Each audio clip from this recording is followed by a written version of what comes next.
Kemudian kita convoy ke program tumpuan kita pada malam ini, iaitu program cuci motor raya yang julung kali diadakan, saya kira di Negeri Perak ataupun di Tambun ini. Dan saya berharap program ini akan dapat kita laksanakan pada masa akan datang.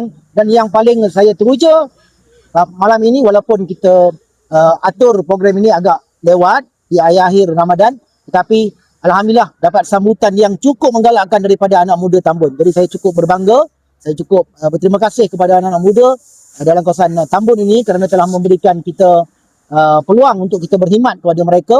Dan saya kira program cuci raya ini tak pernah dibuat sebelum ini. Selalunya menjelang hari raya ini mereka akan buat program potong rambut percuma, bagi sumbangan kotak makanan dan sebagainya. Tetapi kali ini kita lain sikit, kita berikan peluang kepada mereka untuk cuci motor raya sempena Aidilfitri ini. Kita pastikan mereka dapat beraya dengan gembira, selain mereka dapat bersihkan motor mereka. Dan saya nak pastikan bahawa apabila pagi raya nanti, motor mereka berkilat, bersih dan bersinar, ya, seperti wajah mereka semasa menyambut Hari Raya Aidilfitri yang tak lama lagi. Saya nak ucapkan jutaan terima kasih kepada Pusat Khidmat Masyarakat Ahli Parlimen Tambun, Yang Berhormat Datuk Seri Anwar Ibrahim selaku Ahli Parlimen Tambun, kerana telah memberikan sumbangan kepada anak muda Tambun untuk menganjurkan program pada hari ini.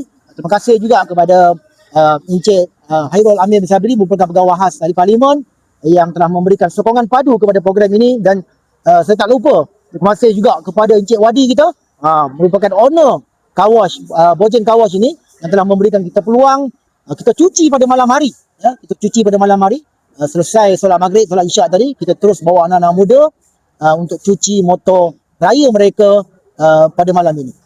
Macam saya maklumkan di awal tadi, apabila kita susun program ini di akhir-akhir Ramadan, tetapi malam ini sambutan cukup menggalakkan. Kita berjaya kumpul hampir 100 biji motor untuk kita bersihkan atau kita cuci pada hari ini. Dan insya-Allah saya telah bincang dengan Cik Wadi tadi selaku pengurusa Kawash, dan saya yakin dan pasti pejabat masyarakat Parlimen Tambun akan sentiasa mendukung usaha untuk kita terus menyantuni, untuk kita memberikan khidmat bakti kita kepada anak muda. Dan ini juga merupakan satu galakan kepada anak muda untuk mereka sentiasa melakukan aktiviti yang berfaedah, ya, selain daripada mereka melakukan aktiviti lain, terutamanya pada malam-malam minggu dan sebagainya. Oh ya, pada malam ini juga kita selitkan dengan cabutan bertuah.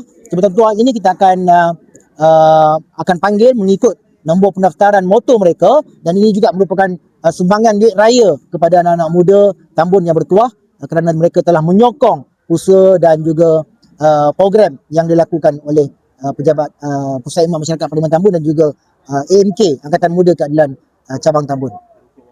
Ya, berupa wang tunai. Dan ini juga merupakan hasrat daripada saudara Kamil sendiri, Ketua Angkatan Muda Keadilan Malaysia, yang merupakan setiausaha politik yang berhormat Menteri Kewangan. Beliau selalu berjumpa dengan saya, minta untuk kita gerakkan program anak muda dalam kawasan Tambun, terus memperkasakan anak muda. Sebab itu kali ini kita buat sedikit kelainan untuk kita pastikan anak muda terus disantuni, terutamanya dalam kawasan Parlimen Tambun ini. Dan insya-Allah kalau program malam ini berjaya, kita akan teruskan pada hari-hari raya akan datang. Tak kisahlah kalau raya haji ke, raya Deepavali ke, ataupun raya Cina, kalau dapat sambutan daripada anak muda sebegini, saya yakin dan pasti kita akan terus memberikan sokongan padu kepada mereka.